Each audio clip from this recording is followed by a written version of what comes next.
पूर्व प्रधानमंत्री डॉक्टर मनमोहन सिंह का 26 दिसंबर को दिल्ली के एम्स में निधन हो गया। वो 10 वर्षों तक भारत के प्रधानमंत्री रहे थे। इसके अलावा वो आरबीआई के गवर्नर, योजना आयोग के उपाध्यक्ष और देश के वित्त मंत्री रहे। उन्हें आधुनिक भारत के आर्थिक सुधारों के वास्तुकार के रूप में जाना जाता है। केंद्र सरकार ने मनमोहन सिंह के सम्मान में 1 जनवरी 2025 तक 7 दिनों के लिए राजकीय शोक घोषित किया है। साथ ही केंद्र सरकार ने राजधानी दिल्ली में पूर्व प्रधानमंत्री डॉक्टर मनमोहन सिंह का स्मारक बनाने की घोषणा की है। बीते शनिवार को पूरे राजकीय सम्मान के साथ उनका अंतिम संस्कार हुआ। निगमबोध घाट पर तीनों सेनाओं ने डॉक्टर मनमोहन सिंह को अंतिम सलामी दी। राष्ट्रपति द्रौपदी मुर्मू, उपराष्ट्रपति जगदीप धनखड़, प्रधानमंत्री नरेंद्र मोदी, गृह मंत्री अमित शाह, रक्षा मंत्री राजनाथ सिंह, भूटान के राजा जिग्मे खेसर नामग्याल वांगचुक, मॉरिशस के विदेश मंत्री मनीष गोबिंद भी अंतिम यात्रा में शामिल थे। जम्मू और कश्मीर के मुख्यमंत्री उमर अब्दुल्ला ने अपनी विधानसभा क्षेत्र गांधरबल का दौरा किया और बर्फबारी के बाद की स्थिति का जायजा लिया। मुख्यमंत्री ने जिला अस्पताल का भी अचानक दौरा किया और स्वास्थ्य सेवाओं की तैयारियों का जायजा लिया। उन्होंने अस्पताल के कर्मचारियों और मरीजों से बातचीत की और सुनिश्चित किया कि स्वास्थ्य सेवाएं बिना किसी रुकावट के उपलब्ध रहें। अधिकारियों के अनुसार उन्होंने अस्पताल में हीटिंग व्यवस्था, कर्मचारियों की उपलब्धता, आवश्यक दवाओं और अन्य सुविधाओं के बारे में जानकारी ली। उन्होंने जम्मू और कश्मीर के डिवकॉम और सभी डीसीज के साथ बैठक की, जिसमें बर्फ हटाने, बिजली और पानी की आपूर्ति की स्थिति पर पूरी चर्चा की गई।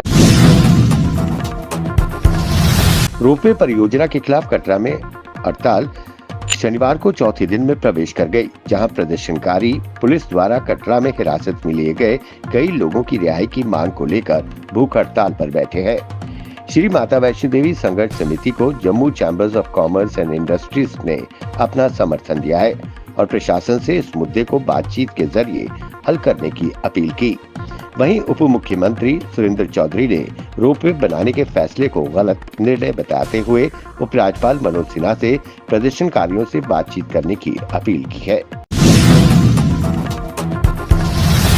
चिनार वॉरियर्स ने गुलमर्ग में भारी बर्फबारी के कारण फंसे पर्यटकों को सुरक्षित निकाला है।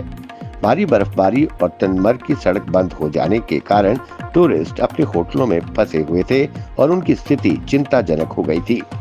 ऐसे में चिनार को भारतीय सेना ने अपनी राहत और बचाव कार्यों को तेजी से प्रारंभ किया।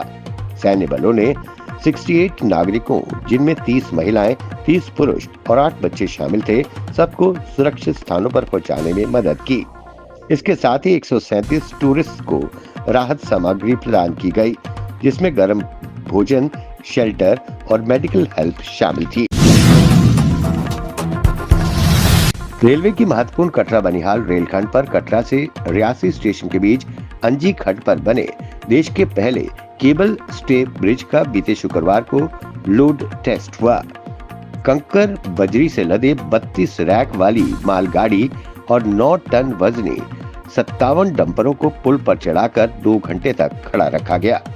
रेलवे के उच्च अधिकारियों, इंजीनियरों और विशेषज्ञों की उपस्थिति में एक साथ सैकड़ों टन वजन इस पुल पर डालकर इसकी मजबूती की जांच की गई। पुल की मजबूती के इस आकलन को देखते हुए लोगों की आंखें फटी की फटी रह गई।